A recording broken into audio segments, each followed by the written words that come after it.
और वो जन्नत में अपनी मंजिलों को देख लेगा। फिर बड़ी सहूलत के साथ उसकी रूह कब्ज की जाएगी। 70,000 फरिश्ते उसके जनाजे के पीछे चलेंगे और उसे सीधा जन्नत में ले जाएंगे। तो कितना सवाब है सिर्फ एक सूरह पढ़ने का, तो सूरह ज़िलज़ाल पढ़ने का इतना सवाब है।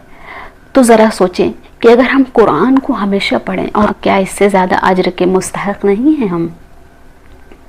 लिहाजा हमें चाहिए कि हम कुरान पढ़ें और उसको तर्जुमे के साथ पढ़ें, ताकि हमें समझ में आए कि अल्लाह सुब्हानहू तआला ने कुरान में क्या कहा है, और वो हम कुरान से हम किस तरीके से रहनुमाई हासिल करें, क्योंकि वो हमारे लिए हिदायत की किताब है जो हमारे पैगंबर सल्लल्लाहु अलैहि वसल्लम पर नाज़िल